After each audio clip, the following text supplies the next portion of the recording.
It's time for Balanced Living with Vicki Griffin. Life after loss. Growth out of grief. Loss. It's a part of life, the hardest part, and it starts early. Grief has many faces and strikes every age. It is impossible to make sense of many terrible losses, whether it's death, a disabling injury, the loss of property, pets, health, friends, or a job. Loss can make you feel like there's a bullseye on your back with no place to hide. One author wrote, "God marks across some of our days. I will explain later." How do you face loss? To the person who believes that God will never let bad things happen to people who live right, feelings of betrayal and bitterness can fester and finally destroy faith and trust in God's power. In this world, we are not always shielded from suffering. It's a part of our human experience. Sometimes we are grieved with the thought that we have brought suffering on ourselves or into the lives of others through unwise choices.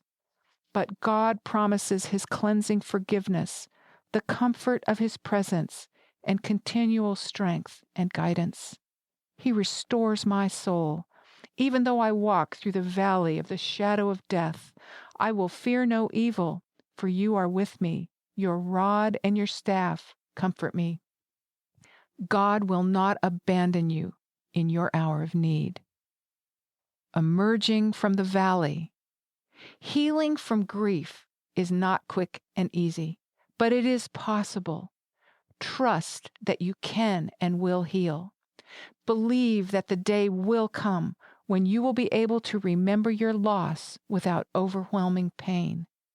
It takes time, because grief over loss usually involves a progression of emotions that ebb and flow. The course of grief is traced by numbness and shock, feelings of utter despair, anger, loss, and helplessness. Every griever walks through that valley. But beyond, there is hope, purpose, and a plan for your life. Stay strong through suffering.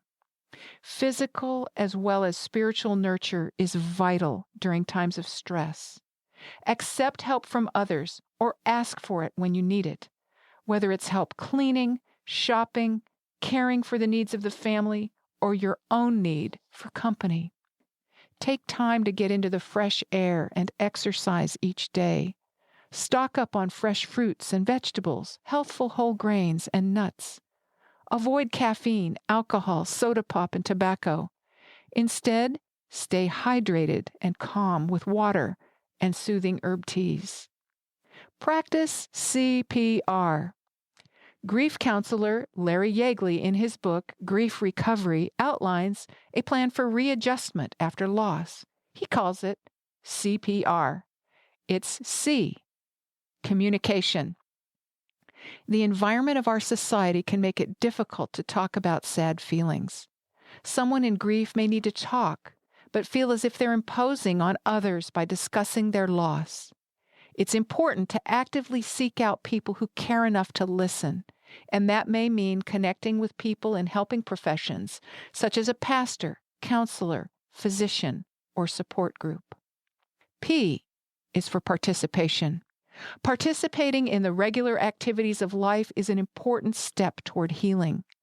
Gradually expanding your activities and social circle does not mean you have forgotten your old life, but it's a way of moving forward with a new life, a new normal that still has meaning. R is for relationship. Major crises like death, divorce, or illness can impair a person's ability to form or sustain relationships. Spending some time alone is healing, but prolonged isolation can hinder recovery.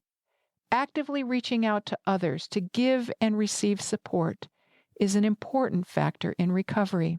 It helps those who grieve to establish meaning and purpose in their lives and to establish it in a new context. Strength to endure. John Claypool lost his 10-year-old daughter in a 2-year battle with a terminal illness. In the promise of Isaiah 40:30 through 31, he found that strength came to him in a most unexpected form. Those who wait on the Lord shall renew their strength. They shall mount up with wings as eagles. They shall run and not be weary. They shall walk and not faint. He summarized his experience. 1. You shall mount up with wings as eagles. Here is exuberance and freedom.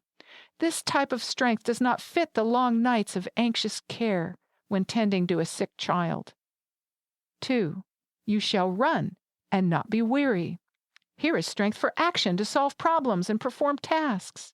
But in some situations, there's nothing you can do. 3. You shall walk and not faint. That may sound insignificant.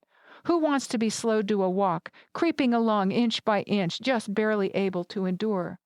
But this is the only form of the promise that fits this situation. In the dark stretches of life, when you cannot soar and there's no place to run, to know of a help that will provide the strength that enables you to walk and not faint is good news indeed. There is an end to sorrow. There are seasons of life that may feel like one long winter, but the promise of summer is coming, when God shall wipe away all tears from their eyes, and there shall be no more death, neither sorrow nor crying, neither shall there be any more pain, for the former things are passed away. Revelation 21:4. In this life, the experience of grief can deepen our ability to participate in life. It can make us more grateful for what we have, more sensitive and trusting. It is often through the valley of suffering that the ministry of consolation to others is born in our hearts. Christ himself is afflicted in all our sorrows, and he promises to guide us through the dark valleys in life.